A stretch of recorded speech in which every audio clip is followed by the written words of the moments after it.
Hi friends, good morning. Now let's today topic వచ్చేసి TET ఎగ్జామినేషన్కి సంబంధించి ఫిజిక్స్ కంటెంట్ వైజ్ అనమాట. బలం పీడనం అనే ఒక లెసన్ మీద నేను ఒక 20 బిట్స్ అప్లోడ్ చేస్తున్నాను. ఇవి మీకు ఉపయోగపడతాయని చెప్పి అనుకుంటున్నాను. నేను ఇక నుంచి కంటెంట్ వైజ్గా అలాగే సైకాలజీ వీటికి సంబంధించినటువంటి వీడియోస్ అప్లోడ్ చేస్తాను టెట్ ఎగ్జామ్కి. ఓకేనా? Please my channel like, share, subscribe and comment. Let's start the topic. కొన్ని పనుల గురించి వివరించడానికి ఎటువంటి చర్యలను ఉపయోగిస్తాము?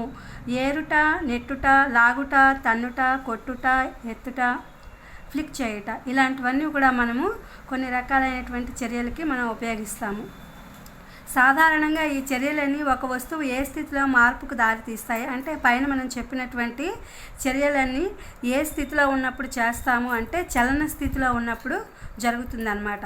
విజ్ఞాన శాస్త్రపరంగా ఒక వస్తువును నెట్టడం లేదా లాగడాన్ని ఏమంటారు? బలం. అంటే మనం ఏదైనా నెట్టడానికి కానీ లాగడానికి కానీ చేసినప్పుడు మనం దాని మీద బలం అనే దాన్ని ప్రయోగిస్తాము. బలం ప్రభావం వలన ఏం పొందుతాయని చెప్పవచ్చు? చలనాన్ని పొందుతాయని చెప్పవచ్చు. అవును, మనం బలం పెట్టి నెట్టుట, లాగుట చేయడం వలన వాటిలో కదలికలు అనేవి జరుగుతాయి, చలనాన్ని పొందుతాయి. బలం ప్రయోగించబడే దిశలో కదిలేది ఏది? కారు. అంటే ఒకప్పుడు కారు ఆగిపోయినప్పుడు కానీ లేదా అంటే కారు మనం డ్రైవ్ చేసేటప్పుడు కానీ దాని మీద మనము బలం అనేది ప్రయోగిస్తాము. కారు కదలాలి అంటే ఏ విషయాన్ని గమనించాలి? వ్యక్తి దానిని నెట్టాల్సి ఉంటుంది. రెండు వస్తువుల మధ్య ప్రత్యక్ష చర్య వలన ఏది ఆచరణలోకి వస్తుంది? బలం. ఒక వస్తువుపై మరొక వస్తువు చర్య వల్ల ఆ రెండు వస్తువుల మధ్య ఏది ఉత్పత్తి అవుతుంది? బలం. ఒక వస్తువుపై వ్యతిరేక దిశలలో పనిచేసే రెండు బలాలు సమానమైతే దానిపై ఫలిత బలం శూన్యమవుతుంది. కండరాల కదలిక వలన ఏర్పడే బలాన్ని కండర బలం అంటారు. ఘర్షణ బలం ఎల్లప్పుడూ కూడా దేనిపై పనిచేస్తుంది? చలించే వస్తువుపై పనిచేస్తుంది. ఒక ఆవేశపూరిత వస్తువు వేరొక ఆవేశపూరిత లేదా ఆవేశరహితమైపై కలుగజేసే బలం ఏది? స్థావర విద్యుత్ బలము. ప్రమాణ వైశాల్యం గల తలంపై పనిచేసే బలాన్ని ఏమంటారు? పీడనం.